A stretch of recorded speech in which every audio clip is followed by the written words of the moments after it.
Herzlich willkommen zum SF Krimi Podcast.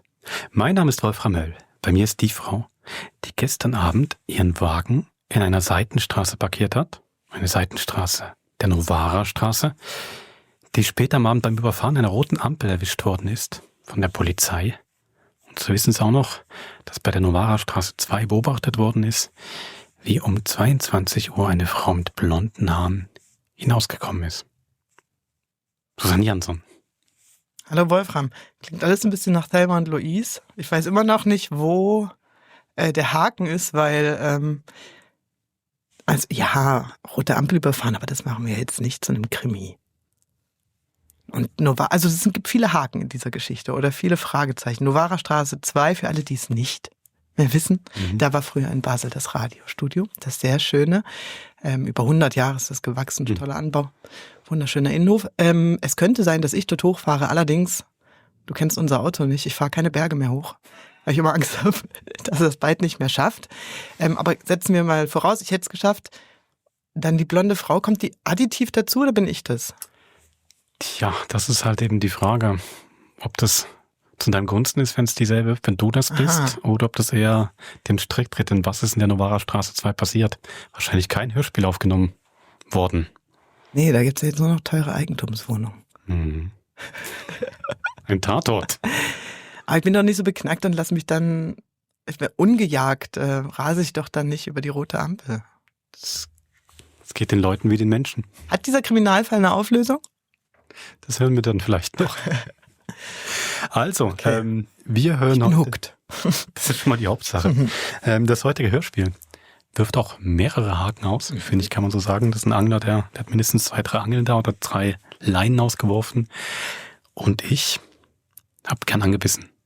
Ich beiß da wirklich gern an bei jedem und lass mich da gern einwickeln. Archivproduktion, ihr könnt es euch vorstellen, 1963 ist es diesmal. Und von einem Autor, den wir, meine ich, noch gar nicht im Krimi-Podcast hatten. Ich glaube, den Namen hätten wir uns gemerkt. Genau, Nomen ist Omen. Er heißt Robert Cedric Sheriff. Spielt aber nicht im Wilden Westen. Genau, sondern in London, 60er Jahre. Logischerweise noch eine Welt ohne Mobiltelefone, ohne Internet. Noch nicht mal eine richtige Telefonüberwachung hat man da so. Das heißt, es wird alles noch sehr analog ermittelt auch. Wie die anderen Menschen da vorgehen und was sie sich so aushacken, ist auch alles noch sehr oldschool und analog und hat dadurch aber auch wirklich, es sind schöne Verstrickungen. Weil trotzdem irgendwann Zeit auch eine Rolle spielt. Die Abendzeit verbringt man noch mehr mit Brettspielen oder mit Karten. Und so auch der Titel. Bridge mit Onkel Tom.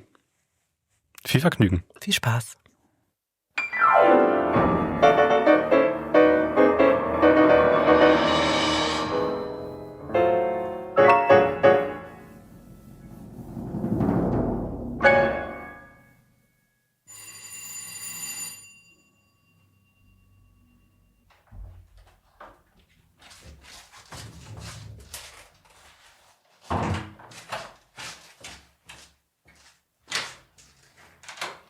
Guten Abend. Guten Abend. Guten Abend. Sind Sie Mrs. Thompson? Ja, bitte? Ich bin Chefinspektor Martin und das hier ist Sergeant Leonard. Bei Ihnen wohnt doch Mr. Edward Bradley, nicht wahr? Ja, natürlich. Mr. Bradley ist einer meiner Pensionsgäste. Wir würden ihn gerne einmal sprechen. Ist er zu Hause? Nein, im Augenblick leider nicht.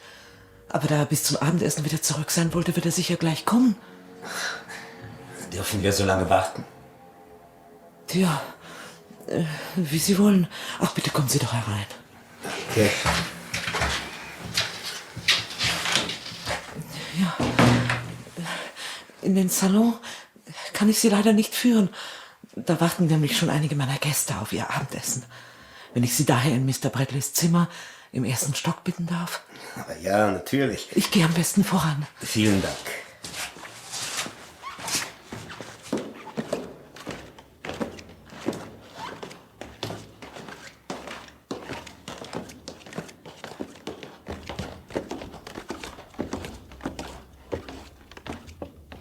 So, hier ist es schon. Sehr hübsch. Das muss man sagen. Schön. Wie viele Zimmer haben Sie eigentlich, Mrs. 7 Thompson? Einzelzimmer und dieses Doppelzimmer hier. Mr. Bradley wollte dieses größere Zimmer. um auch darin arbeiten zu können. Und was für einen Beruf übt Mr. Bradley aus? Er ist Schriftsteller. Er schreibt Geschichten für Illustrierte und Zeitungsartikel und so. Er ist ein sehr ruhiger und angenehmer Mieter. Er ist doch hoffentlich nicht in irgendetwas hineingeraten? Machen Sie sich nur keine Gedanken, Mrs. Thompson. Wir möchten Mr. Bradley nur ein paar Fragen stellen. Ach, im Zusammenhang mit seinem Wagen etwa. Er erzählte mir nämlich, ein Polizist habe ihn neulich aufgeschrieben, weil er in der Edgware Road ein rotes Licht überfahren hatte. Er nahm sich die Sache ziemlich zu Herzen, da ihm so etwas eigentlich noch nie passiert ist. Nein, darum handelt es sich nicht. Wir kommen vielmehr in einer rein persönlichen Angelegenheit. Ach. Er pflegt in diesem Zimmer also auch zu arbeiten, sagen Sie. Ja, und zwar meistens morgens nach dem Frühstück bis zum Mittagessen. Nach dem Mittagessen unternimmt er dann oft lange Spaziergänge, um neue Eindrücke für seine Geschichten zu sammeln.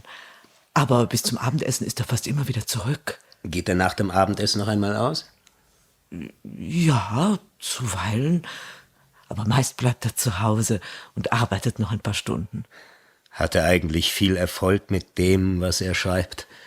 Nein, das glaube ich nicht. Oft ist er ziemlich enttäuscht und niedergeschlagen. Er trägt zwar seine Geschichten fleißig zur Post, aber die meisten kommen bald darauf wieder zurück. Dann hat er wohl etwas Vermögen. Ja, eine Art Rente, nehme ich an, denn er zahlt immer pünktlich seine Rechnungen. Wissen Sie, er tut mir oft richtig leid, weil er doch immer so angestrengt arbeitet und dennoch nie Glück zu haben scheint. Ach, das wird er wohl sein. Ich gehe am besten hinunter und sag ihm, dass Sie hier sind. Ja, vielen Dank, Mrs. Thompson. Ach, hoffentlich ist er nicht böse, dass ich Sie gleich in sein Zimmer geführt habe. Nur keine Angst, Mrs. Thompson. Und bitte kein Wort zu den anderen Gästen von unserem Besuch. Nein, natürlich nicht. Denn wie gesagt, dieser Besuch gilt nur Mr. Bradley. Ja, gut. Guten Abend, Mr. Bradley. Guten Abend, Thompson. In Ihrem Zimmer warten zwei Herren auf Sie, Mr. Bradley. Ja, ist gut, danke, Miss Thompson. Guten Abend. Guten Abend. Guten Abend. Mr. Bradley, nicht wahr? Ja? Sie wünschen?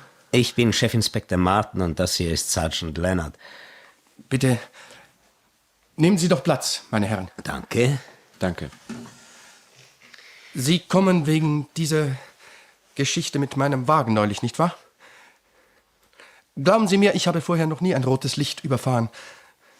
Was ich übrigens auch bereits diesem Wachtmeister sagte. Ob ich unter diesen Umständen nicht noch einmal mit einer einfachen Verwarnung davonkommen kann? Nun, vielleicht. Aber wir kommen nicht wegen dieser Geschichte, Mr. Bradley. Wir kommen wegen einer ganz anderen Angelegenheit. Sie betrifft eine gewisse Diane Jordan. Sie haben vielleicht schon in der Zeitung gelesen, dass diese junge Dame in der letzten Woche in ihrer Wohnung in der Halliford Road in Willesden tot aufgefunden wurde. Ja, ich habe so etwas gelesen. Aber ich kannte diese Diane Jordan nicht. Was wollen Sie also von mir? Sehen Sie, in solchen Fällen bekommen wir immer viele Hinweise, denen wir dann alle nachgehen müssen. Oft sind diese Hinweise zwar nutzlos, aber zuweilen auch nicht. Sie besitzen doch einen kleinen Morris 8, nicht wahr? Sie haben sich die Einzelheiten doch aufgeschrieben, Sergeant. Ja, es handelt sich um einen grauen Morris 8, Kennzeichen XXN 527. Ja, das stimmt. Das ist allerdings mein Wagen. Dieser Wagen stand in letzter Zeit während einiger Nächte in einer kleinen Seitenstraße ganz in der Nähe jenes Hauses, in dem diese junge Dame wohnte. Es ist nun einmal die Pflicht unserer Polizisten, alle Wagen aufzuschreiben, die längere Zeit unbeaufsichtigt dazustehen scheinen. Da es nun ziemlich weit ist von dort bis hierher nach Kensington, stellten wir uns zwangsläufig die Frage, ob Sie Miss Jordan vielleicht gekannt und dann und wann besucht hatten. Es war doch Ihr Wagen, der dort parkte, nicht wahr?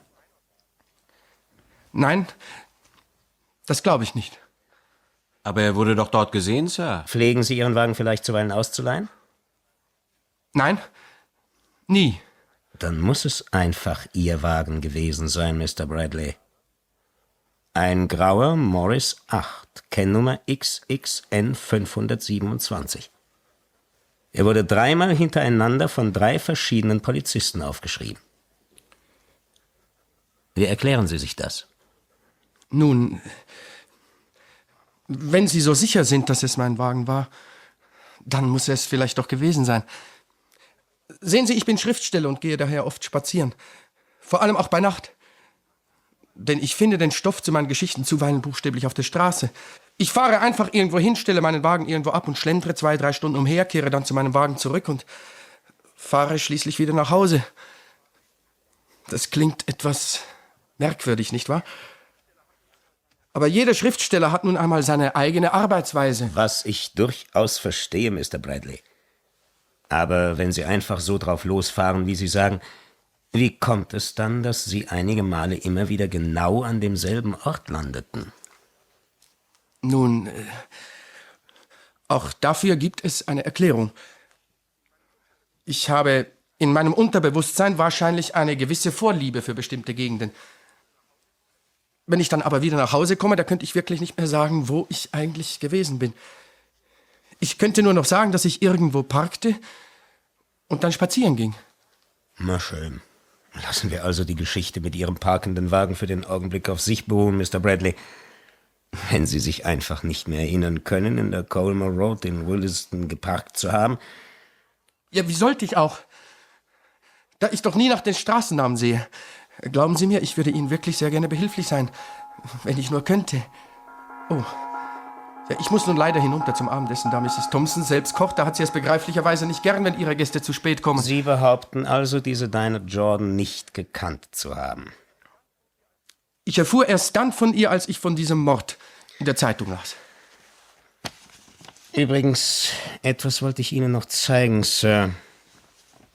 Diesen Scheck hier über 20 Pfund, ausgeschrieben auf den Namen von Dinah Jordan und unterschrieben mit Edward Bradley.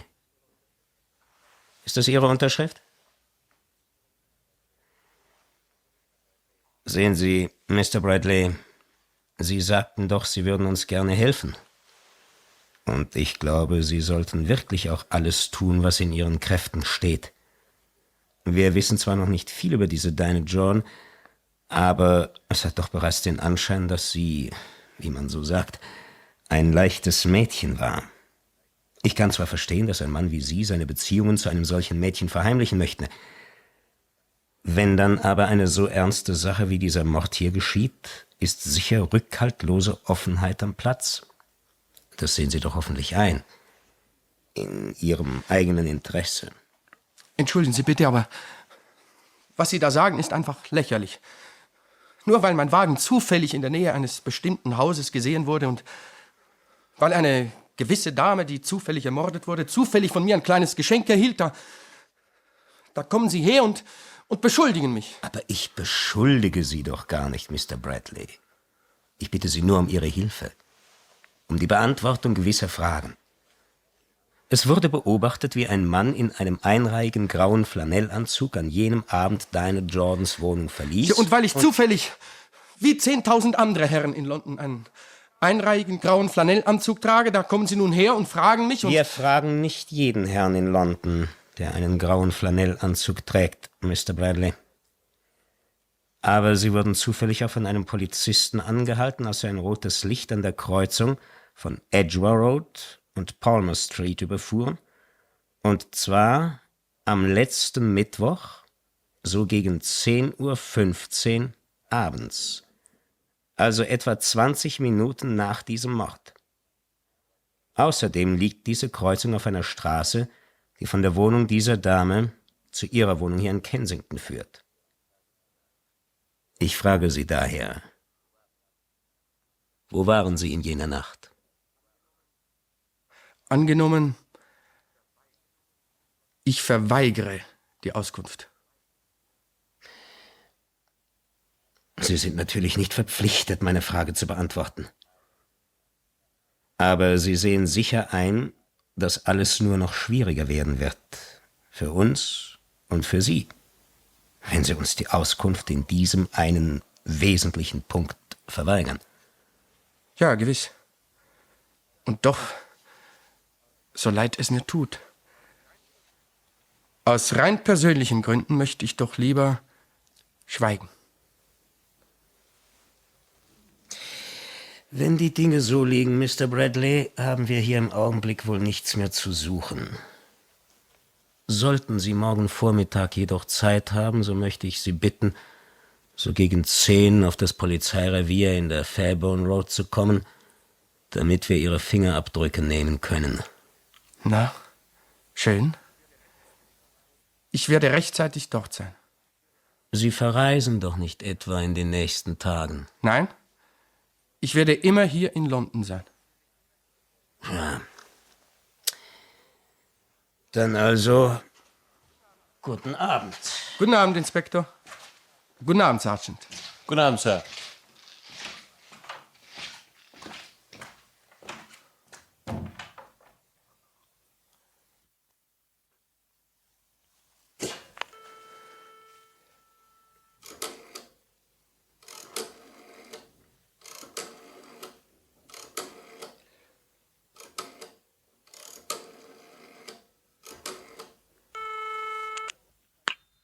Ja? Hallo? Ja, bitte? Ist dort hinten 4293? Ja, Thomas Bradley. Onkel Tom, bist du selbst am Apparat? Hier ist Eduard. Ach du, Edward. Hör mal, könntest du vielleicht heute Abend noch auf einen Sprung bei mir vorbeikommen? Was noch heute Abend? Ja, ja, es ist wichtig, sehr wichtig sogar. Ich muss dich unbedingt sprechen. Na gut, und wann denn? Nach dem Abendessen. Ja, um wie viel Uhr? Oh, so gegen 9. Also gut, ich komme. Sehr schön. Also bis gleich. Also dann, ja, bis um 9 Uhr.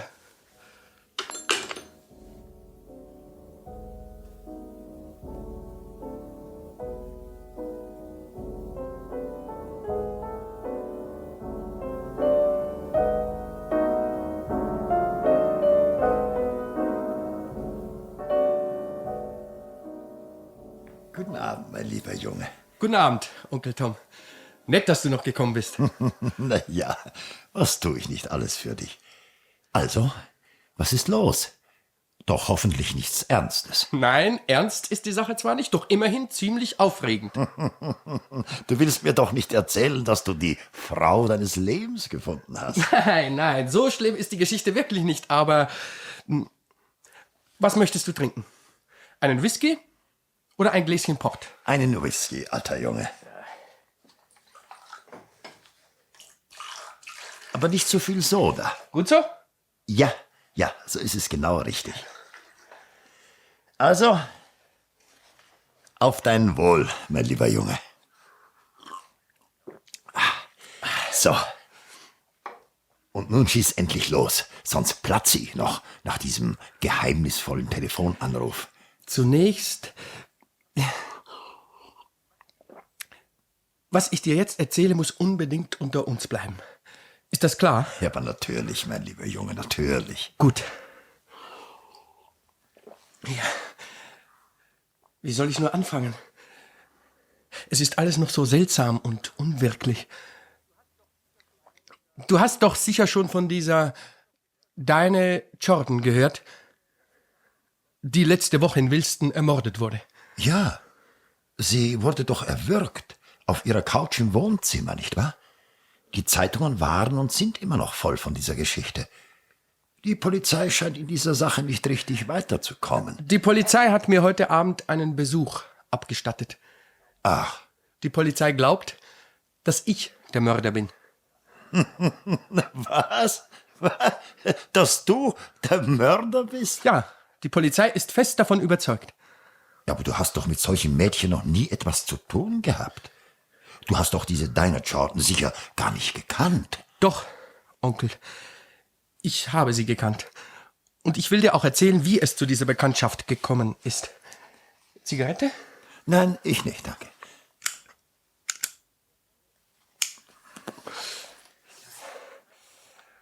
Vor einiger Zeit kam mir plötzlich die Idee zu einem neuen Buch. Ich will dich hier nicht mit Einzelheiten langweilen, nur so viel. Eine der Hauptpersonen sollte eine jener Frauen sein. Und ja, du weißt doch, wie ich bin. Ja, das weiß ich allerdings.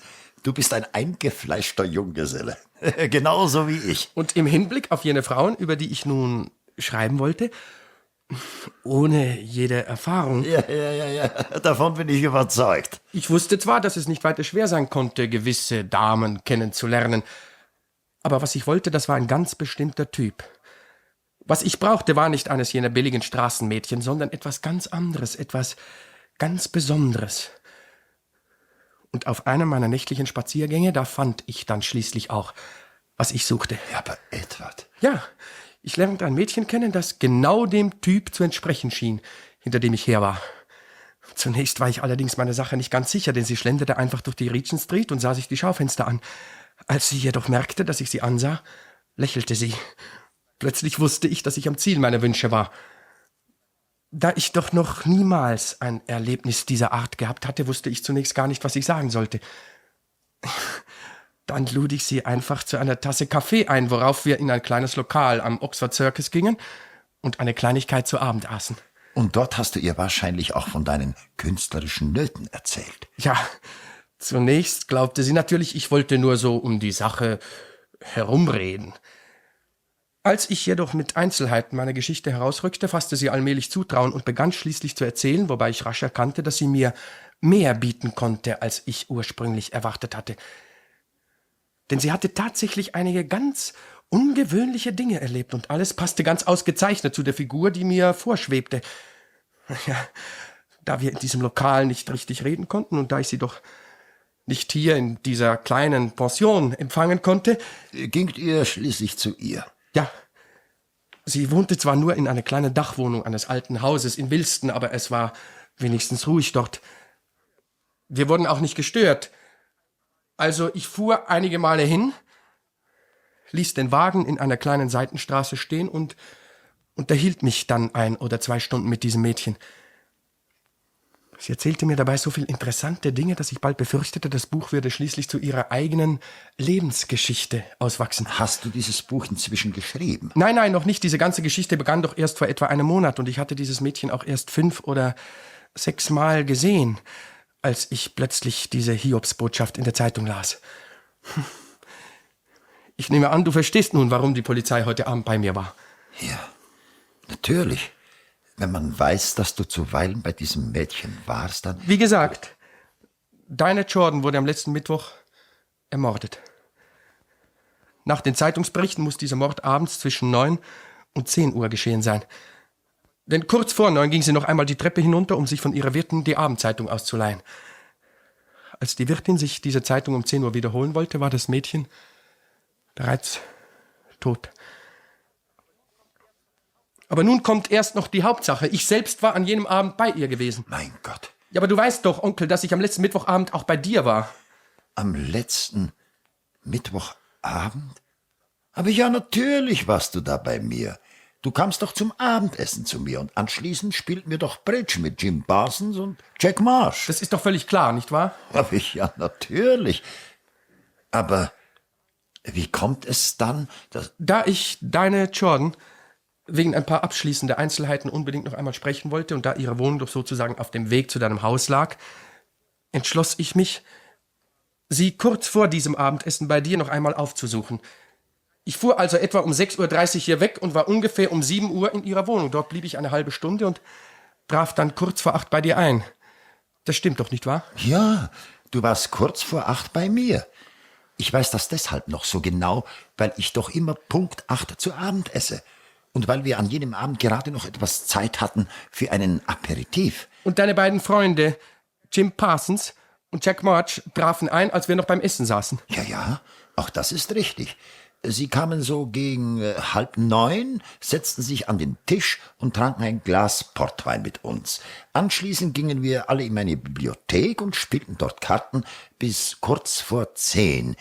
Ich erinnere mich deshalb noch so genau daran, weil Jim Parsons um 10 doch wieder nach Hause musste, da seine Frau krank war und er sie nicht allzu lange allein lassen wollte. Es war dann also schon 10, als ich in meinen Wagen stieg und wieder nach Hause fuhr. Ja, auch das kann ich bestätigen, weil ich nämlich gleich darauf das Radio einschaltete, um die 10 Uhr Nachrichten zu hören. Das heißt also, du, Jim Parsons und Jack March könnten unter Umständen beschwören, dass ich am letzten Mittwochabend in der Zeit zwischen 9 und 10 bei dir war. Natürlich könnten wir das. Und nicht nur ihr drei, auch diese beiden alten Leute, deine Haushälterin und ihr Mann, könnten das beschwören, nicht wahr? Ja, denn Emily brachte uns doch das Essen und George musste dir doch etwas aus deinem Wagen holen. Dann haben wir also 5 Personen, die es auf ihren Eid nehmen können, dass ich zur Zeit des Mordes, das heißt also zwischen 9 und 10, allein schon deshalb nicht in Dinah Jordans Wohnung gewesen sein kann, weil diese 5 Personen mich nämlich mit ihren eigenen Augen in deinem mindestens 5 Meilen entfernten Haus gesehen haben. Warum regst du dich also auf?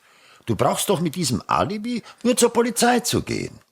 Wir werden es dann bestätigen und damit hat sich auch schon die ganze Ja, Geschichte. natürlich, Onkel Tom, aber weißt du, heute Abend, da hatte ich plötzlich eine tolle Idee. Ach. Wie du dir denken kannst, habe ich in diesem Verhör vorhin eine ziemlich unglückliche Figur abgegeben. Aber du wirst sicher verstehen, als ich von diesem Mord in der Zeitung las, fuhr mir zunächst einmal ein gewaltiger Schreck in die Glieder, da ich doch fürchten musste, in diese Geschichte auf irgendeine Weise mit hineingezogen zu werden. Ich selbst hätte bestimmt genauso reagiert. Da ich aber mit der Polizei nichts zu tun haben wollte, hoffte ich zu Gott, dass nichts geschehen würde. Tja, dann trete ich also heute in dieses Zimmer hier und sehe mich plötzlich diesen beiden Polizisten gegenüber. Ich war wie vor den Kopf geschlagen. Das kann ich mir denken. Zunächst sah es noch so aus, als wollte man mich nur wegen meines Wagens mit dieser Sache in Verbindung bringen. Die Polizei hatte ihn nämlich an einigen Abenden in der Nähe von Dinah Jordans Wohnung stehen sehen. Ich erzählte eine ziemlich glaubwürdige Geschichte und wähnte mich schon in Sicherheit. Da fischte der Inspektor aus seiner Tasche plötzlich einen Scheck, den ich dieser Frau für ihre Mitteilungen gegeben hatte, worauf ich völlig den Kopf verlor. Das kann ich verstehen. Ich saß rettungslos in der Patsche. Ich sah, wie diese 2 Burschen mich anschauten, und ich wusste, dass die beiden nun dachten, das ist der Mann, den wir suchen. Und da auf einmal, da kam mir eine großartige Idee. Du spannst mich wirklich auf die Folter, alter Junge. Hör zu. Angenommen, ich wäre an jenem fraglichen Abend tatsächlich nicht bei dir, sondern bei jenem Mädchen gewesen, wäre anschließend, zur Zeit des Mordes, noch etwas spazieren gegangen und schließlich in meinem Wagen wieder nach Hause gefahren. So könnte es doch leicht gewesen sein. Aber würde man mir das glauben? Um die gegen mich sprechenden Indizien zu widerlegen, hätte ich keine Zeugen, keine Beweise, kein Alibi. Mit einem Wort, Ja, unter diesen Umständen könnte die Sache natürlich ins Auge gehen. Ich glaube jedoch nicht, dass die vorliegenden Indizien bereits ausreichen würden, um dich an den Galgen zu bringen. Aber man könnte doch sicher noch einige andere Indizien gegen mich auftreiben. Eine ganze Menge sogar. Seit diese beiden Polizisten mich verlassen haben, habe ich mir den ganzen Fall immer wieder durch den Kopf gehen lassen. Wie mein eigener Staatsanwalt. Da ist zunächst einmal diese lächerliche Geschichte mit dem Testament, das mein Vater hinterlassen hat. Die Polizei würde das sicher sehr schnell entdecken. Du weißt doch, welchen bösen Streich mir mein Vater diesem Testament gespielt hat. Indem er sein ganzes Vermögen irgendwelchen Treuhändern übergab? Meinst du das? Ja, genau. Durch dieses Testament gehen 20.000 Pfund zu treuen Händen. Und an mich nur 10 Pfund in der Woche, bis ich 35 bin. Und wenn ich mich bis dahin nicht anständig benehme, können diese Treuhänder auch für alle Zukunft über dieses Vermögen verfügen. Sofern sie mir nur bis an mein Lebensende eine Art Hungerrente aussetzen. Ja, aber dieses Testament könnte die Polizei doch nicht gut in einem Mordprozess gegen dich anführen. Doch, ich glaube, das könnte sie. Denn es würde ihr ein prächtiges Motiv in die Hand geben. Die würden sich nämlich sagen, hier ist ein Bursche, der 20.000 Pfund verliert, wenn er sich nicht anständig benimmt. Er gerät nun einer Dirne in die Hände, die von dieser Klausel erfährt und ihn in Schwierigkeiten zu bringen droht, wenn er nicht zahlt. Also Erpressung. Man weiß schon, dass ich dieser Frau einmal 20 Pfund gegeben habe. Man wird sicher auch noch herausbekommen, dass ich ihr auch bei anderer Gelegenheit noch 2-mal 5 Pfund angewiesen habe. Man wird nun annehmen, dass sie immer mehr verlangt hat, dass es daraufhin zu einer Auseinandersetzung kam, in der ich sie schließlich zum Schweigen brachte. Das ist doch immerhin denkbar, nicht wahr? Ja, das schon. Vor meinem letzten Besuch, da schrieb ich hier übrigens noch einen Brief, der etwa folgenden Wortlaut hatte: Wir müssen noch über ein letztes Problem miteinander reden, und dann ist hoffentlich alles erledigt. Dieser Brief bezog sich natürlich auf meinen Roman, aber ein geschickter Staatsanwalt wird sicher etwas ganz anderes aus diesem Brief herauslesen. Ein ganz klarer Fall, wird er sich sagen. Sie erpresste mich und mich packte daraufhin die Angst, mein späteres Vermögen zu verlieren. Ich setzte mich also kurz entschlossen in meinen Wagen und fuhr zu ihrer Wohnung. Ich glaube zwar nicht, dass irgendjemand mich kommen oder gehen sah. Aber wie in der Zeitung stand, wollen 2 Hausbewohner beobachtet haben, dass so gegen 10 Uhr ein Mann aus der Wohnung der Ermordeten kam. Ein Mann in einem einreihigen, grauen Flanellanzug. Ähnlich diesem hier, den ich gerade anhabe. Gewiss, es war schon ziemlich dunkel um diese Zeit. Da diese beiden Leute vermutlich auch mich schon früher einmal aus dem Haus kommen sahen, werden sie bei einer Gegenüberstellung dann sicher behaupten, ja, das ist der Mann. Ja, wahrscheinlich. Die Polizei wird morgen früh meine Fingerabdrücke nehmen. Da ich doch bei diesem Mädchen an jenem Abend einen Whisky getrunken habe, werden meine Fingerabdrücke ohne Zweifel noch auf dem Whiskyglas sein. Also ein weiterer todsicherer Beweis. Aber das ist noch nicht alles. Kurz nachdem dieser Mann im grauen Flanellanzug das Haus verlassen hatte, überfuhr ich ein rotes Licht und wurde angehalten. In einem grauen Flanellanzug. Der Polizist wird aussagen, dass ich ziemlich nervös war. Natürlich war ich das, weil mir so etwas zuvor noch nie passierte. Aber du hast doch dieses hieb- und stichfeste Alibi. Du brauchst doch der Polizei nur zu sagen, wo du warst. Ja, gewiss. Doch gerade das will ich nicht tun, Onkel Tom. Was? Du willst ihnen nichts sagen? Aber warum denn nicht, mein lieber Junge? Weil ich doch diese tolle Idee habe, von der ich dir vorhin sprach. Nein, lassen wir die Dinge ruhig ihren Lauf nehmen und sehen wir zu, was geschieht. Aber du willst doch nicht etwas sagen, dass du diesen Mord tatsächlich begangen hast? Um Himmels Willen, nein, das bestimmt nicht. Ich werde natürlich sagen, dass ich unschuldig bin, aber sonst nichts. Ich werde mich weigern zu sagen, wo ich in jener Nacht war und was ich in jener Nacht tat. Und ich werde mich auch weigern zu sagen, warum ich Dinah Jordan besuchte und warum ich ihr dieses Geld gab, das ich doch selbst so nötig brauchte. Ja, ich werde in allen diesen Punkten die Auskunft verweigern und abwarten, was sie dann anfangen werden. Es heißt doch immer, dass ein Unschuldiger niemals verurteilt wird, nicht wahr? Ja. Nun, ich will beweisen, dass so etwas zuweilen doch geschieht. Das wird aber viel Ärger und Unannehmlichkeiten geben, fürchte ich. Ja, gewiss. Aber in dieser Sache steckt noch viel mehr als nur der Beweis eines Justizirrtums.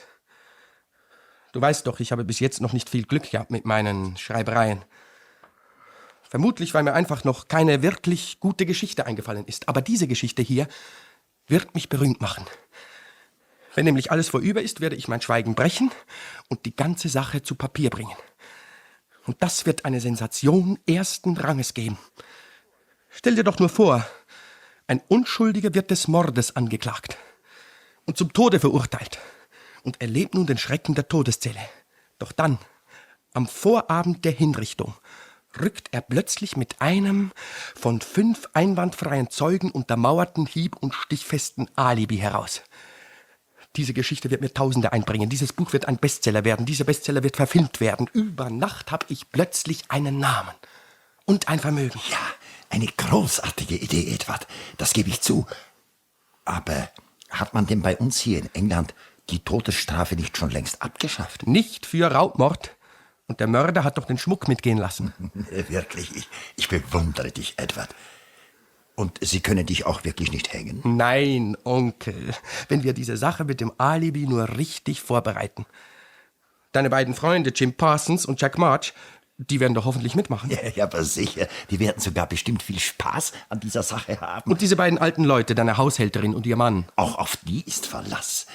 Aber wir müssen wirklich in allen Einzelheiten auf Nummer sicher gehen.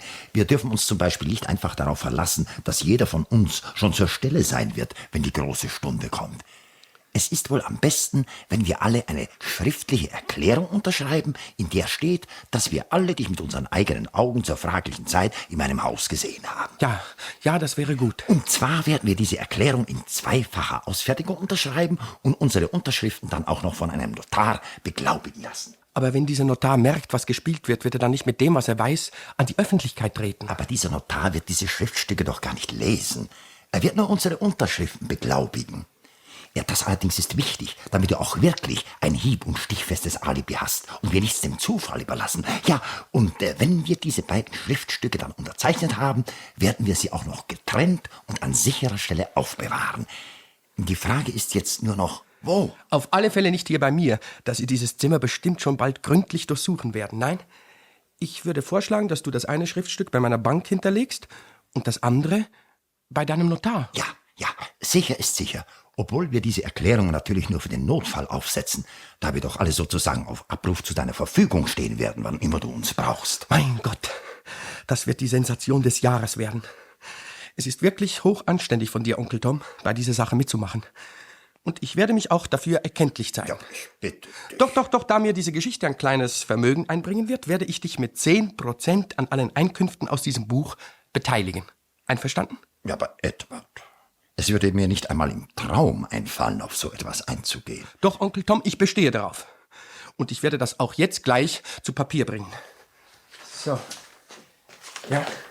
Hier. Ich, Edward Bradley, erkläre hiermit, dass ich meinen Onkel Thomas Percival Bradley mit 10% an allen Einnahmen beteiligen werde, die mir aus meinem demnächst erscheinenden Buch zufließen werden. So. Hier. Du bist wirklich zu großzügig, mein lieber Junge. Ja, übrigens, da fällt mir noch ein. Du selbst musst dir natürlich unbedingt zunächst einmal einen Anwalt nehmen. Warum? Ja, weil das jeder in einem solchen Falle tut. Etwas anderes würde doch nur verdächtig aussehen. Du brauchst ihm ja nicht alles zu sagen. Er soll dich nur bei all deinen Schritten beraten. Na schön. Da ist doch dieser alte Mr. Sanders, der hat früher schon gelegentlich ein paar kleinere Dinge für mich erledigt. Ich werde ihn gleich morgen früh einmal anrufen. Sei mir bitte nicht böse. Aber so wie die Dinge liegen, wäre es richtig enttäuschend, wenn sie dich jetzt nicht bald verhaften würden. Ja, aber das werden sie tun, nur keine Angst. Sie haben schließlich schon genügend Beweise in der Hand, die sie gegen mich ausspielen können, wobei ich ihnen noch nach besten Kräften helfen werde. Wie du weißt, bin ich gar kein so schlechter Schauspieler. Ohne etwas zu gestehen, kann ich doch so tun, als ob ich schuldig wäre. Ich kann zum Beispiel sehr nervös sein, den Verschlagenen spielen, mich in Widersprüche verwickeln. Ich würde wirklich zu gern sehen, wie du sie an der Nase herumführst, alter Junge. Deine Aufgabe ist jedoch, sich so lange aus der ganzen Sache herauszuhalten, bis ich dich brauche, Onkel Tom. Ja, natürlich. Übrigens noch eins. Wenn sie dich verhaften, werden sie sich eine Menge Fragen stellen. Vielleicht werden sie dann auch etwas über deine Familienverhältnisse oder deine nächsten Verwandten wissen wollen. Und da ich doch der Einzige bin, der von der lieben Verwandtschaft noch übrig ist, werde ich auf ihre Fragen einfach nicht antworten. Und damit basta. Ich sehe wirklich nicht, wie die dahinter kommen sollten, dass ich noch einen Onkel habe. Also, du kümmerst dich um diese Erklärungen, nicht wahr? Ja, gleich morgen früh. Und vielleicht rufst du mich noch einmal an, wenn alles erledigt ist, ja? Ja. Denn es ist sicher am besten, wenn wir uns von nun an nicht mehr sehen. Ja, nicht, dass die uns am Ende noch auf die Schliche kommen. Ja, du kannst dich völlig auf mich verlassen, alter Junge. Ich werde so still sein wie ein Mäuschen. Übrigens, da ist noch ein weiterer Grund, warum ich das alles tue. Glaubst du, die Polizei hat sich jemals überlegt, wie leicht sie das Leben eines unschuldigen Menschen ruinieren kann? Allein schon durch die Tatsache, dass sie in seiner Wohnung erscheint und ihn in die Zange nimmt.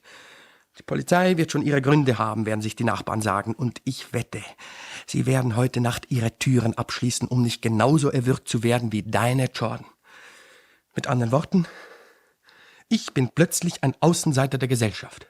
Ja, auch auf diesen Punkt solltest du sicher einmal zu sprechen kommen in deinem Buch. Ich werde darauf zu sprechen kommen. Verlass dich darauf. Auf diese Weise wirst du der Öffentlichkeit sicher einen großen Dienst erweisen. Was mir jedoch ohne deine Hilfe nicht möglich wäre, Onkel Tom. Na, also dann, mein lieber Junge. Komm, trink doch noch etwas, ehe du gehst. Ja, na, so schön.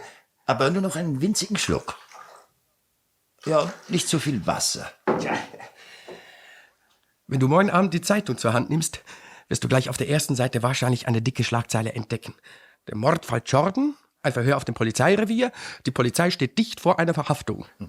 Auf diese Verhaftung wollen wir trinken, alter Junge? Ja, das wollen wir, Onkel Tom.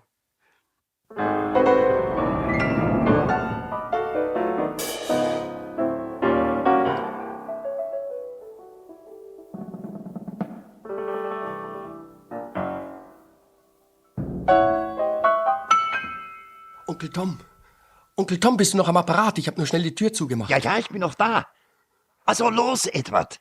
Edward, also erzähl doch. Wie war's auf dem Polizeirevier? Sie haben meine Fingerabdrücke genommen, Onkel Tom, und mich außerdem mit 2 Zeugen konfrontiert. So, und wer waren diese Zeugen? Ein alter Mann und eine Frau, die unter Dinah Jordans Wohnung leben.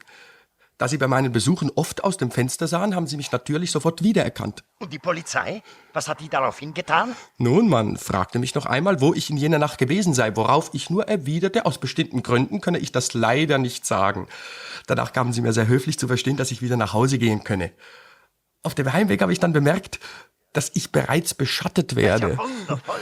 Und wie sieht es bei dir aus? Auch sehr schön, du. Ich habe heute Morgen bereits mit meinem alten Notar gesprochen. Und die Sache geht also in Ordnung. Ausgezeichnet. Was in einer eidesstattlichen Erklärung steht, geht ihn nichts an. Er muss sich nur darum kümmern, dass die Unterschriften unter dieser Erklärung echt sind. Und wann wird diese Erklärung nun unterschrieben? Heute Nachmittag um 3 im Büro des Notars.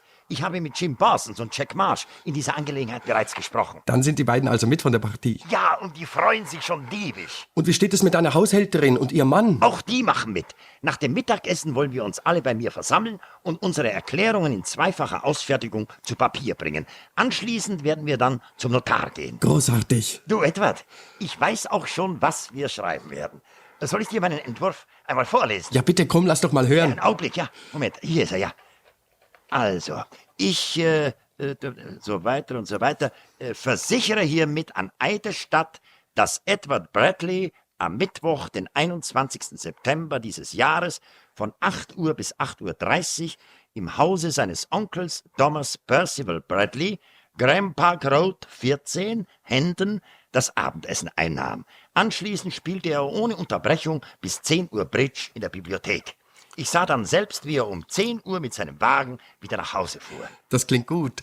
Ich denke, das sollte wirklich genügen. Du, mir ist übrigens in der vergangenen Nacht noch ein ganz ausgezeichneter neuer Gedanke gekommen. So. Denn wenn es stimmt, was man immer so hört, dann machen Sie doch fast immer in solchen Fällen eine Haussuchung. Und wenn Sie die nun auch bei mir durchführen, dann werden Sie etwas finden, was vor Gericht wie eine Bombe einschlagen wird. Und was soll das sein? Lies nur immer fleißig die Zeitung, wenn die Verhandlung beginnt. Ich hoffe nur, du überspannst den Bogen nicht, alter Junge. Nur keine Angst, Onkel Tom. Aber weißt du, auf diese neue Idee bin ich richtig stolz. Du, ich glaube, es kommt jemand die Treppe herauf. Das wird wahrscheinlich mein Anwalt sein. Also, ruf mich doch heute Nachmittag noch einmal an, ja? Damit ich weiß, dass bei dir alles geklappt hat. Ja, also dann. Bis heute Nachmittag, Onkel. Ja, bitte? Mr. Sanders ist hier, Sir. Er soll doch bitte hereinkommen, Mrs. Thompson. Ja, gut. Ach, bitte treten Sie doch näher, Mr. Sanders. Danke. Guten Tag, Mr. Sanders. Guten Tag, Mr. Bradley. Das klingt ja böse, was man so hört. Selbstverständlich werde ich jedoch alles für Sie tun, was in meiner Macht steht. Was ich von Ihnen will, ist nicht allzu viel, Mr. Sanders. Ich brauche von Ihnen nur eine kleine Rechtsauskunft. Wenn man mich verhaftet, werde ich sagen, dass ich unschuldig bin. Gibt es nun irgendeinen Paragraphen, der mich zwingt, mehr als das zu sagen? Nein, Mr. Bradley. Je weniger Sie bei Ihrer Verhaftung sagen, desto besser. Mr. Sanders, die Situation ist folgende. Die Polizei will wissen, wo ich war und was ich getan habe zum Zeitpunkt des Mordes. Aus ganz bestimmten persönlichen Gründen möchte ich ihr das aber nicht sagen. Aha. Das kompliziert Ihren Fall natürlich beträchtlich, Mr. Bradley. Denn wenn man eines Verbrechens bezichtigt wird, das man nicht begangen hat, klärt man die Dinge am schnellsten doch gerade dadurch auf, dass man zu Protokoll gibt, wo man war und was man getan hat zum Zeitpunkt der Tat. Aber es heißt doch immer, dass unsere Gerichte unfehlbar sind. Ja, denn wir haben hier in England nun einmal das beste und gerechteste Rechtswesen der ganzen Welt. Also in diesem Fall ist es doch einfach unmöglich, dass ein Unschuldiger nur deshalb wegen Mordes verurteilt wird, weil er nicht mehr zu seiner Verteidigung zu sagen hat, als ich bin unschuldig. Ich habe zwar noch niemals von einem Mordprozess gehört, in dem der Angeklagte zu seiner Verteidigung nichts weiter anzuführen hatte als ich bin unschuldig. Aber das ändert natürlich nichts an der Tatsache, dass ein Mann vor unseren Gerichten so lange für unschuldig angesehen wird, als seine Schuld nicht einwandfrei erwiesen ist. Sodass also ein Unschuldiger nichts, aber auch gar nichts zu befürchten hat. Nun, lassen Sie es mich lieber so ausdrücken. Die Polizei nimmt niemals eine Verhaftung vor ohne schwerwiegende Beweise. Und diese Beweise müssen dann auch den Richter und die Geschworenen restlos überzeugen. Danke, das ist alles, was ich von Ihnen wissen wollte, Mr. Sanders. Ja, bitte? Diese beiden Herren sind wieder da. Sir. Ja, ist schon gut, Mrs. Thompson. Sie sollen doch bitte hereinkommen. Danke, ja. Bitte, kommen Sie. Guten Tag, meine Herren. Guten Tag. Guten Tag. Das hier ist Mr. Sanders, mein Anwalt. Oh, guten Tag, Mr. Sanders. Guten Tag, Chefinspektor. Haben Sie etwas dagegen, wenn er hier bleibt? Ganz und gar nicht, Mr. Bradley. Denn ich wollte Sie eigentlich nur fragen, ob Sie erlauben, dass wir uns einmal dieses Zimmer hier etwas näher ansehen. Ich fürchte zwar, dass Sie nichts finden werden, was Ihnen irgendwie nützen könnte, aber bitte, wenn es unbedingt sein muss, bitte. Danke. Wie ich sehe, haben Sie heute Morgen an Ihrem Kamin ein kleines Freudenfeuer veranstaltet. Sie haben einige Papiere verbrannt. Es ist alles noch ganz warm. Wissen Sie etwas davon, Mr. Sanders? Nein, Chefinspektor, ich habe noch gar nicht bemerkt. Mr. Bradley scheint ganze Arbeit geleistet zu haben. Ist nur noch Asche übrig. Was haben Sie hier verbrannt, Mr. Bradley? Warum sind Sie nur so misstrauisch, Inspektor? Sie wissen doch, dass ich Schriftsteller bin. Ich schreibe oft eine Geschichte, die mir nicht gefällt und die ich dann verbrenne. Ist das ein so großes Verbrechen? Nein, gewiss nicht. Aber würde es nicht auch genügen, das Manuskript zu zerreißen und dann in diesen Papierkorb da zu werfen? Vor allem, wenn gerade kein Feuer brennt. Aber machen wir weiter. Vielleicht sehen wir uns erst einmal diesen Schreibtisch an, Sergeant. Jawohl, Inspektor. Dürfte ich Sie wohl um die Schreibtischschlüssel bitten, Mr. Bradley? Aber mein lieber Inspektor, da ich doch nichts zu verstecken habe, habe ich auch noch nie irgendwelche Schlüssel zu diesem Schreibtisch besessen. Na schön. Werfen Sie doch einen Blick in diese Schublade hier, Sergeant. Gut. Ich nehme mir am besten die mittlere vor. In dieser Schublade ist nichts, Sir. Außer einigen Quittungen und Rechnungen. Dann sehen Sie sich doch bitte schon die nächste an. Jawohl, Sir. Diese Schublade ist etwas aufregender, Sergeant. In ihr sind ein paar alte Theaterprogramme und ein Führer durch die Londoner Museen. Das? Was ist das hier? Oh, das? Das ist das Manuskript meines letzten Buches. Mit einem freundlichen Brief des Verlegers, der es mir zurückschickte, was sicher ein großer Fehler war. Einen Augenblick noch, Sir. Hinter dieser Schublade hier liegt irgendetwas. Es muss wohl dahinter gerutscht sein. Können Sie es erreichen? Ja, ich glaube. Ich hab schon. Was ist das? Zeigen Sie es her! Warum auf einmal nur so aufgeregt, Mr. Bradley? Geben Sie mir diese Papiere, Sergeant. Hier, Sir. Ein paar weitere Rechnungen. Die Preisliste eines Buchhändlers. Einige leere Umschläge. Aber was ist das hier?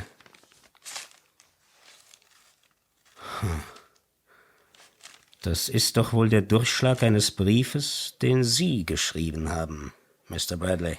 Nicht wahr? Ein Privatbrief. Ist das, der Sie nichts angeht? Sergeant, passen Sie auf, er will den Brief zerreißen. Schon gut, Sir. Hier haben Sie den Brief wieder. Mr. Sanders, Sie sind mein Anwalt. Dieser Brief geht die Polizei nichts an. Es ist ein reiner Privatbrief. Es tut mir leid, Mr. Bradley, aber ich kann in dieser Angelegenheit nichts für Sie tun.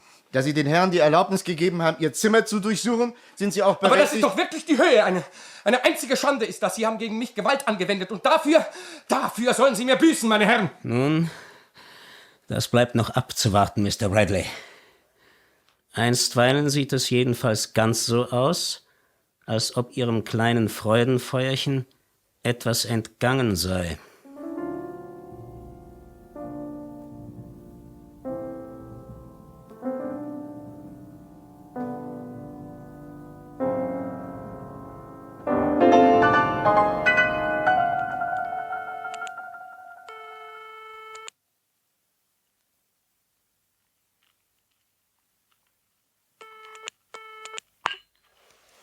Ja, hallo?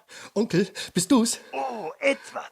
Ich wollte dich gerade anrufen. Nun, wie ist alles verlaufen? Völlig planmäßig. Na, das hört man gern. Wir alle gingen heute Nachmittag zu meinem Notar und ließen die Unterschriften unter unseren Aussagen beglaubigen, sodass nun alles seine Richtigkeit hat. Ausgezeichnet. Die eine Hälfte der Dokumente steckte ich sodann in einen Umschlag, den ich anschließend versiegelte und in den Safe des Notars tat.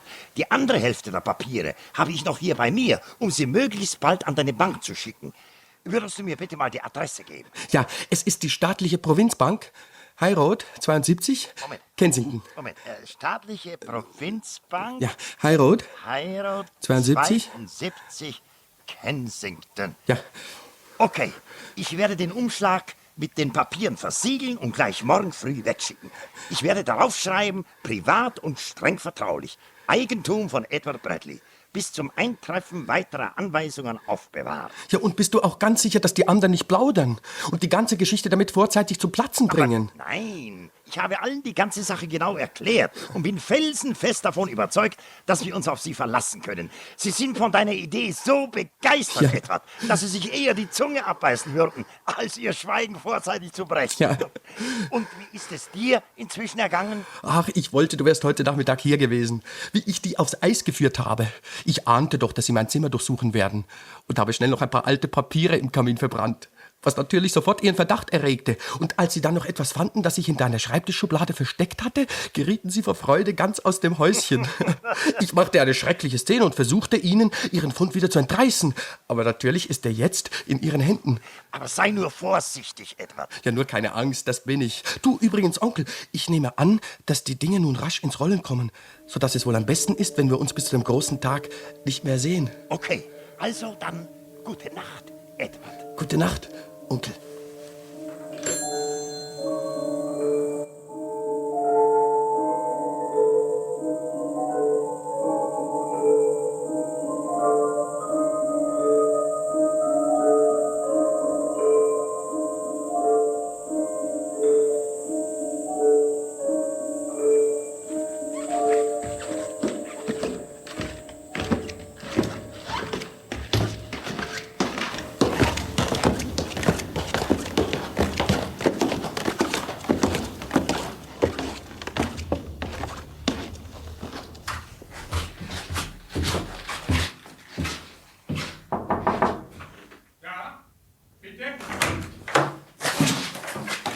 Oh. Guten Morgen, Inspektor. Edward Bradley, ich beschuldige Sie des Mordes an Dinah Jordan, begangen am Mittwoch, dem 21. September dieses Jahres, und verhafte Sie hiermit im Namen des Gesetzes. Ich habe die Pflicht, Sie noch darauf aufmerksam zu machen, dass alles, was Sie von nun an sagen werden, zu Protokoll gebracht und vor Gericht gegen Sie verwendet werden kann. Ich kann immer nur wieder sagen, dass ich unschuldig bin. Ich muss Sie trotzdem bitten, jetzt mit uns aufs Polizeirevier zu kommen. Von dort aus können Sie sich dann auch mit Ihrem Anwalt in Verbindung setzen. Na schön. Wie Sie wünschen, Inspektor.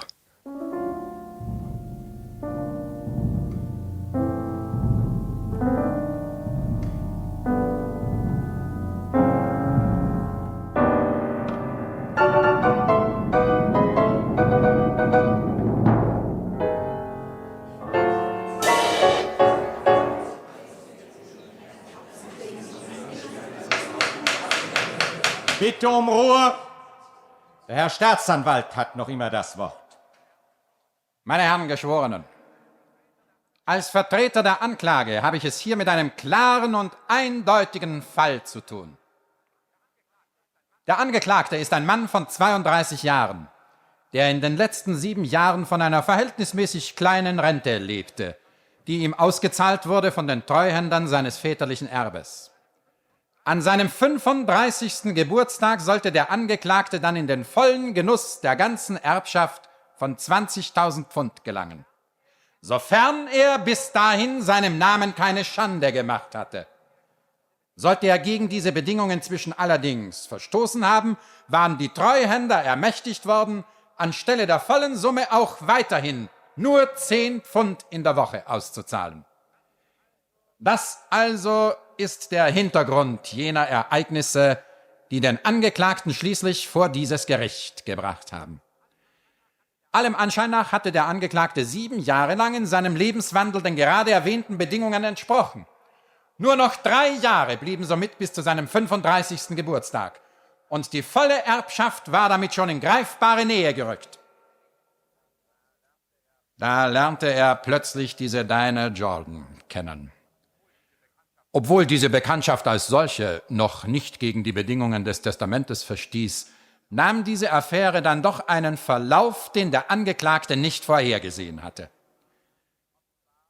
Offenbar unterrichtete der Angeklagte in einem unbesonnenen Augenblick diese Frau von gewissen Bedingungen im Testament seines Vaters. Warum er das tat, wissen wir nicht. Wir wissen nur, dass Dinah Jordan aus dem, was sie erfahren hatte, Kapital zu schlagen versuchte. Am Abend des 21. September wurde sie dann in ihrem Wohnzimmer ermordet. Im Verlauf der Untersuchung stieß die Polizei bald auf 2 Spuren, die schließlich beide zu dem Angeklagten führten. Zunächst stellte es sich heraus, dass sein Wagen mehrmals in unmittelbarer Nähe des Tatorts geparkt hatte. Sodann entdeckte man in der Wohnung von Dinah Jordan einen Scheck über 20 Pfund, ausgeschrieben von dem Angeklagten auf den Namen der Ermordeten. Und wir wissen auch, dass der Angeklagte auf diesen Namen kurz zuvor 2 weitere Schecks über jeweils 5 Pfund ausgestellt hatte. Erst leugnete er, die Ermordete jemals gekannt zu haben. Und hinsichtlich seines Wagens hatte er die Stirn zu behaupten, dass er ihn nur rein zufällig in der Nähe des Tatorts abgestellt habe. Und er weigerte sich auch später immer wieder eine Erklärung für diesen Scheck oder jene beiden anderen Schecks zu geben. Am nächsten Morgen wurde dann auf dem Polizeirevier seine Fingerabdrücke genommen. Anschließend wurde er von Mr. und Mrs. Hanworth, die unter der Wohnung von Dinah Jordan leben, als der Mann identifiziert, der am fraglichen Abend um 7 Uhr das Haus betreten hatte. Von den Experten haben Sie, meine Herren Geschworenen, inzwischen erfahren, dass die Fingerabdrücke, die man auf der Whiskyflasche und den beiden Gläsern am Tatort fand, diejenigen des Angeklagten waren. Sie haben ferner erfahren, was Chefinspektor Martin und Sergeant Leonard gefunden hatten, als sie noch einmal zu dem Angeklagten fuhren und sein Zimmer durchsuchten. Dieses Beweisstück ist der Durchschlag eines Briefes, der am 12. September, also 9 Tage vor dem Mord, an Dinah Jordan geschrieben wurde. Obwohl Sie diesen Brief bereits kennen, will ich ihn doch noch einmal vorlesen. Liebe Dinah, ich kann immer noch nicht glauben, dass es dir ernst war mit dem, was du gestern Abend gesagt hast. Denn du weißt doch ganz genau, dass ich dir so viel Geld einfach nicht geben kann. Ich besitze schließlich nur diese kleine wöchentliche Rente. Und ich habe dir doch auch schon gesagt, dass es mir beim besten Willen nicht möglich ist, auf das erst in 3 Jahren zu erwartende Vermögen noch mehr Geld aufzunehmen. Ich bitte daher um Nachsicht und Verständnis. Mit freundlichen Grüßen. Es wurde bewiesen, dass dieser Brief auf der Schreibmaschine und im Zimmer des Angeklagten geschrieben worden ist. Der Angeklagte hat daraufhin zugegeben, dass er selbst diesen Brief geschrieben hat, und zwar an Dinah Jordan. Ein anderer Brief wurde unter Dinah Jordans Papieren gefunden. Er wurde am 20. September, einen Tag vor dem Mord also, geschrieben und hat den folgenden Wortlaut: Liebe Dinah, da wir uns neulich nicht einig werden konnten, habe ich mir inzwischen noch etwas anderes einfallen lassen. Denn du weißt, wie sehr mir daran liegt, diese Geschichte zu einem befriedigenden Ende zu führen. Ich werde dich daher morgen Abend um 7 noch einmal besuchen. Mit herzlichen Grüßen, Edward Bradley. Welcher Art Dinah Jordans Drohungen auch immer waren, es ist wohl klar, dass der Angeklagte hoffte, an jenem verhängnisvollen Abend zu irgendeinem Vergleich zu kommen. Aber anscheinend erfüllten sich seine Hoffnungen nicht. Und zu welchem tragischen Ergebnis das führte, wissen Sie.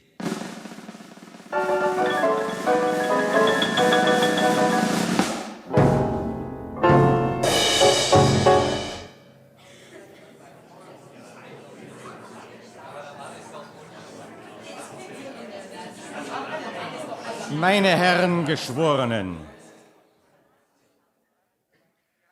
Sie haben die Beweisführung der Anklage gehört und kommen nun vielleicht zu dem Schluss, dass diese Beweisführung sehr überzeugend war.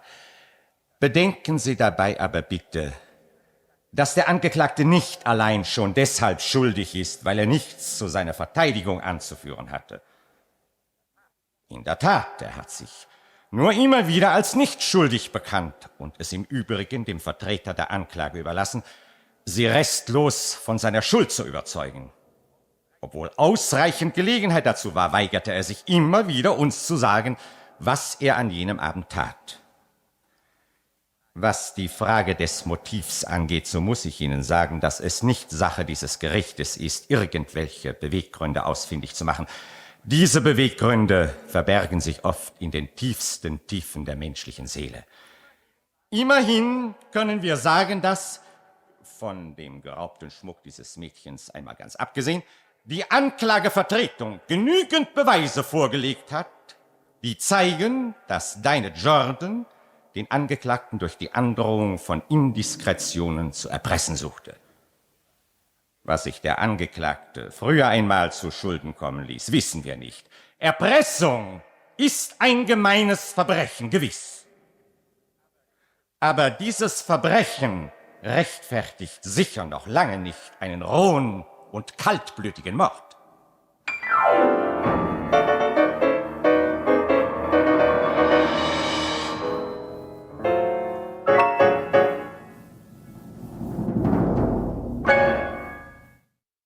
Wolfram. Tja, ist das jetzt ein Cliffhanger? Wird er verurteilt oder nicht? Was meinst du, was ist für dich? Gute Frage. Ich denke, es ist kein Cliffhanger. Ich denke, er wird verurteilt. Ich glaube, der wirkliche Cliffhanger kommt dann noch, ob der Rest des Plans so aufgeht wie gewünscht. Das ist, glaube ich, dann eher mal die große Frage, finde ich. Ja, eben jetzt im Gerichtsverfahren ist ja auch nichts Neues an Indizien zum Fall irgendwie oder Beweise aufgekommen, die ihn entlasten könnten oder die Geschichte ändert, die er sich zurechtgelegt hat. Der Pflichtverteidiger hat jetzt ja nicht gerade flammendes Plädoyer gehalten und damit so noch keine großen Kontroversen gehört. Deswegen, nee, ich glaube, das ist nicht der Cliffhanger, sondern eher, wie es weitergeht. Es ist ein lustiges Publikum in dieser Gerichtsverhandlung, finde ich. Also da merkt man so ein bisschen, dass es eine Spur von irgendwoher ist, genau. Stimmt. Aber das ist auch schwer. Ich meine, viele Leute, gerade bei solchen Szenen, die dann angemessen reagieren, an den richtigen Stellen einatmen, anfangen zu tuscheln, es ist sehr schwer herzustellen. Ne? Also wir machen da oft Aufrufe bei uns im Studio und dann helfen die KollegInnen aus der Wissenschaft, das Archiv oder sonst woher und machen da Statisterie. Aber das geht so mit 10, 12 Leuten. Klingt manchmal auch nach mehr, aber ich weiß, du suchst zum Beispiel gerade ein volles. Erzähl bitte. Ja, ich mache ja gerade eine Sendung mit den Satire-Kolleginnen und Kollegen rund um den Eurovision. Und da hätte ich gerne am Anfang, dass auf einen Moderator ein ganzes Stadion reagiert. Aber richtig, und dann stimmt er ein Lied an und das ganze Stadion soll mitsingen. Und ich habe jetzt natürlich hier kein Stadion zur Hand und passe dann hier unten rein. Und auch, du hast mir den Tipp gegeben, vielleicht wäre KI was. Hab doch mit, ich habe, glaube ich, nur genickt, als du das vorgeschlagen hast. Wo das aber auch ja. schon als Tipp war. Und? Ja, auch da hab mit unserem Regiekollegen Hermann Bohlen aus Deutschland, der ein KI-Stück für uns gemacht hat, geredet. Und der meint auch, also gibt's noch nicht. Das, was die KI da macht, ist einzelne Stimmen. Jetzt könnte ich mich natürlich hinsetzen und 1 Million Mal oder 100.000 Mal. Das klingt doch nach einem Plan. Die KI-Stimme das machen lassen. Ja, aber ich habe ja auch noch anderes zu tun. Leider, oder ja, zum Glück. Genau. Aber deswegen ist es tatsächlich wirklich gar nicht so einfach mit den Massenszenen, wenn sie adäquat reagieren sollen. Also alle Soundentwickler draußen, wenn ihr die Lösung habt, bis zum 12.04. Genau. Ich muss ja sagen. Oh nein, warte, entschuldige. Wenn ihr eine Lösung habt, bis kurz nach Ostern, dann bräuchtest du es, gell? Dann bräuchte ich es, genau. Nee, man muss ja sagen, ich finde ja, das ist ja eigentlich eine Entwicklung mit den KI-Stimmen, die wir eher mit Sorge betrachten. Gibt ja wirklich auch schon so Welten wie Videospielen, wo man gibt natürlich auch viel, dass die Figuren reden. Und das ist natürlich so völlig dem Profitzwang unterworfen, dass da natürlich jetzt schon geschaut wird an vielen Stellen, kann man Menschen durch KI-Stimmen ersetzen. Da gibt es auch schon Streiks von Synchronsprechern. Also das wollen wir natürlich im Hörspiel nicht. Das wäre jetzt mal so die einzige Anwendung, wo ich finde, das wäre doch jetzt cool, wenn ich gerade ein ganzes Stadion hätte, was mir was machen kann. Da hätte ich jetzt mal gerne eine KI. Was findest du denn, wenn wir noch ganz kurz den Ausflug weitermachen, jetzt zum Beispiel, wenn Pumuckl wieder auflebt mit einer KI-gestützten Stimme? Finde ich ganz schlimm. Persönlich jetzt. Also Und ehrlich gesagt, also entweder könnte man eine neue Stimme nehmen oder auch, es gibt meiner Meinung nach durchaus Möglichkeiten, dass Leute, auch wenn man unbedingt dieselbe alte Klangfarbe haben will, zum Teil können Leute sich auch sehr gut an was rantasten. Ich habe jetzt neulich ein Indiana Jones Videospiel gespielt und da spricht sich Harrison Ford nicht selber, das ist der Indiana Jones, weil der unterdessen ja auch irgendwie 80 ist und jetzt auch eine Stimme von einem 80-Jährigen und es hat dann ein 40-jähriger Schauspieler gemacht und du hörst fast keinen Unterschied.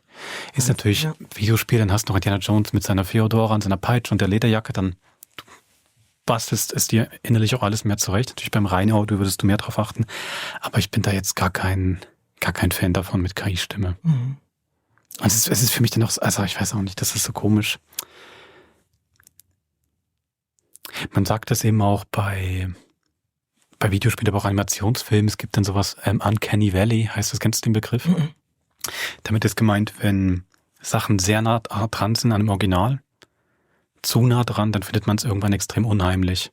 Also wenn, wie klar ist zum Beispiel bei einer Animation auch ein Zeichentrick wie ein Videospiel, das sieht halbwegs stilisiert aus, dann nimmt man das gut an. Aber wenn es extrem menschlich ist, aber du kommst trotzdem nicht an die Perfektion ran, dann findet man das schnell unheimlich. Oder irgendwie merkt man ja doch intuitiv, da stimmt was nicht. Und mir geht's dann genau bei so einer Pumuckl-Geschichte so. Ich dann doch merke, nee, stimmt jetzt gerade nicht, ist gerade nicht echt.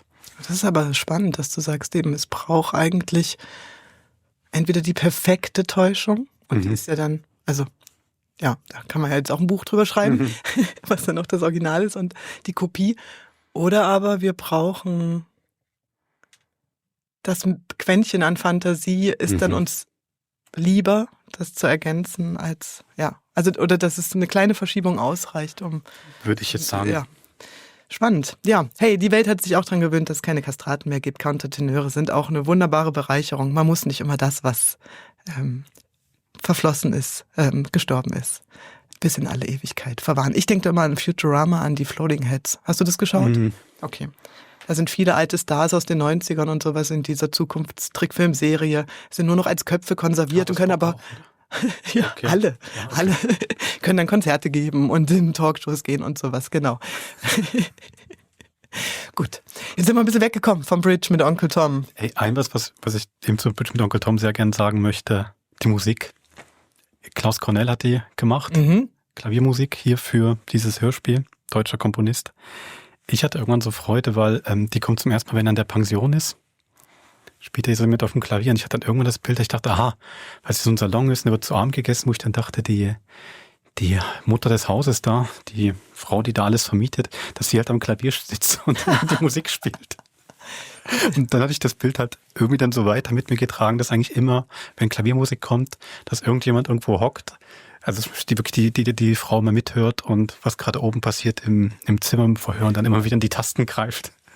Und mir hat übrigens das Bild auch sehr viel Spaß gemacht. Ich habe es mitgenommen, den zweiten Teil. Das ist auch noch ganz schön. Wir sehen ja dann noch, wo der hinführt. Da kommt natürlich auch Musik, wenn man sich vorstellt, wo dann jetzt jemand gerade am Vibraphon sitzt oder noch am Klavier, während da die Handlung weitergeht. Genau. In der Musikmeldung von 63 steht, 22 Musikteile wurden eingesetzt. Finde ich auch eine schöne Wortwahl. Genau, da könnt ihr euch noch ein bisschen was freuen. Wahrscheinlich hat sich das Klavier an der Fehler in der Rechnung. Da gab es doch den jungen Pianisten, der sich bei der reichen Mäzenin nicht eingenistet, aber bei ihr gelebt hat. Und der hat ja auch immer Klavier gespielt. Wahrscheinlich hast du das noch so als Bild mitgetragen, gell? Ja, total. Und ich glaube schon noch, weil am Anfang diese Pension, mir gefällt dieser Einstieg ziemlich gut mit der alten Dame, also mit der Dame, die dann die Polizisten reinlässt. Dann, nein, sie können jetzt leider nicht in den Salon, weil die anderen Pensionäre dann das Abendessen erwarten und das wäre zu viel. Und dann führt sie ihn schon hoch und erzählt die ganze Lebensgeschichte von dem jungen Mann. Das ist irgendwie diese Frau, die tut ja so, als würde sie nichts damit zu tun haben wollen, aber irgendwie ist sie dann noch sehr neugierig und eine richtige Plaudertasche. Ich finde, die könnte einfach durchs ganze Stück still mitlaufen und halt eben ab und zu mal in die Tasten hauen. Ich finde solche Pensionsschilderungen, egal ob für die jungen Herren oder für die jungen Damen, immer beklemmt. Schrecklich. Natürlich. Dieses, nur damit du ein Bett und ein Dach hast, aber ansonsten deine Privatsphäre in so biedere und enge Schranken gefügt wird. Bin ich immer froh, dass ich im 21. Jahrhundert lebe. Gut. Nächste Woche gibt es den zweiten Teil und dann die eine oder andere Auflösung. Ja, auf jeden Fall. Bis zum nächsten Mod. Macht's gut.